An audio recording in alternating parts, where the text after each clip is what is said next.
Bugungi darsimizda police so'zidan keyin is qo'yiladimi yoki are qo'yiladimi? Shu haqida gaplashamiz. Bundan tashqari, police so'ziga o'xshagan boshqa so'zlardan keyin ham is yoki are qo'yilishiga aniqlik kiritamiz.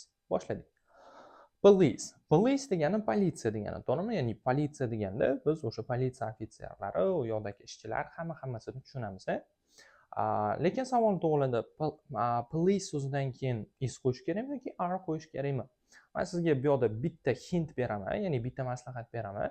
Agar siz police so'zidan keyin doim are qo'yib gapiradigan bo'lsangiz, doim to'g'ri bo'lasiz, doim haq bo'lasiz. Ayniqsa biz IELTS uchun ingliz tilini o'rganamiz yoki safar topshiradi ko'pchilik yoki o'sha o'qish uchun, to'g'rimi? Ya'ni biz rasmiy ingliz tilini o'rganamiz. Rasmiy ingliz tilida siz police so'zidan keyin are qo'ysangiz, doim haq bo'lasiz.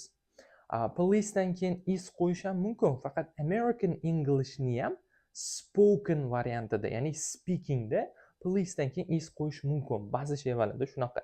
Lekin policedan keyin are qo'yish bu British Englishda va formal, rasmiy ingliz tilida to'g'ri hisoblanadi. Ot ko'radigan bo'lsak, the police are investigating the case. Ya'ni politsiya o'sha holatni o'rganib chiqyapti.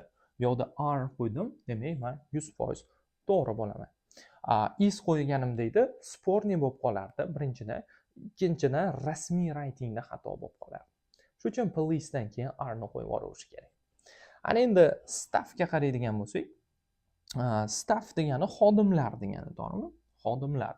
Xodimlar deganda ham uni ichida ishlaydigan xodimlar tushunilishi mumkin yoki butun bir jamoat tushunilishi mumkin.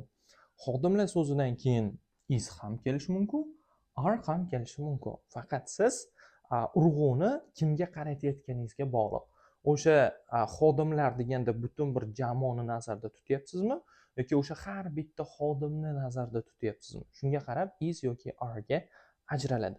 Birinchi misolimizni qaraydigan bo'lsak, my staff degani mani kollegalarim degan.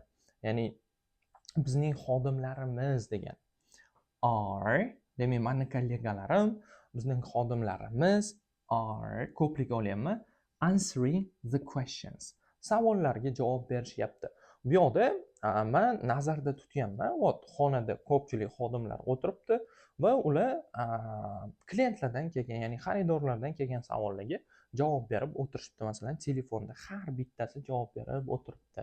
Ya'ni men are qo'yadigan bo'lsam, shuni nazarda tutib gapirayotgan bo'laman. Ya'ni butun xodimlarni alohida nima qilayotganini aytayotgan bo'laman. Ana endi umumiy xodimlarim, bizning jamoa umumiy jihatdan gapiradigan bo'lsam, masalan, bizning jamoa katta deb gapiradigan bo'lsam, men uni ichidagi har bitta xodim katta demayman, umumiy jihatdan jamoamiz katta deydigan bo'lsam, конечно, is olinadi. Ya'ni bu yoqda bitta umumiy jamoa sifatida qaralyapti. Demak, is ham kelishi mumkin, are ham kelishi mumkin, vaziyatiga qarab, siz nima demoqchiligingizga qarab. Ana endi family so'zida ham ko'pchilik oila deydi va oilada odamlar ko'p-ku, is olishimiz kerakmi, are olishimiz kerakmi degan savol bo'ladi. Bu yoqda ham xuddi shu qoida o'ynaydi, ya'ni staffga qanaqa qoida ishlatgan bo'lsak, familyga ham xuddi shunaqa qoida bor. Masalan, stol atrofida oilaviy o'tiribsiz va stol atrofida har bitta oila a'zoyingiz bir-biri bilan gaplashib, qanaqadir muammoni muhokama qilayotgan bo'lsa, siz u yoqda har bir a'zosi nimadir ish harakat bajarayotganiga nisbatan ko'plik ishlatishingiz kerak bo'ladi. Masalan, our family, bizning oilamiz are all doctors masalan. Bizning oilamiz hammasi doktorlar. Ya'ni oila a'zolarimizni har biriga nisbatan biz gap aytyapmiz. Shuning uchun are oldik. Mani oila a'zolarim hammasi doktorlar. Ya'ni our family, bizning oilamiz hammasi doktorlar. Umumiy oila haqida butun bir bitta jamoa qilib aytmayapman. Oila a'zolarimni har biriga qaratilgan bu gap. Ana endi umumiy bitta oila qilib oladigan bo'lsak, my family, mani oilam is important for me. Ya'ni mani oilam men uchun muhim. Bu gapimizda oila a'zolarim haqida gap ketmayapti. Ularni hammasi umumiy tarzda, bitta jamoa tarzda, bitta jamoa sifatida men uchun muhim deyapman. Demak, is qo'ysangiz ham bo'ladi, are qo'ysangiz ham bo'ladi. Bu vaziyatga bog'liq. Demak, har bitta a'zosiga urg'u qaratyapsizmi, jamoami, xodimlar bo'ladimi, unda siz are qo'yishingiz kerak. Lekin ularni umumiy bitta jamoa sifatida ko'radigan bo'lsangiz, unda is qo'yib olishingiz kerak ekan.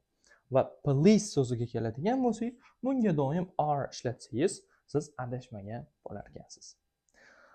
Bular o'zi umuman ingliz tilida collective nouns deb ataladi, ya'ni o'zbek tilida jamlovchi otlar bo'ladi menimcha.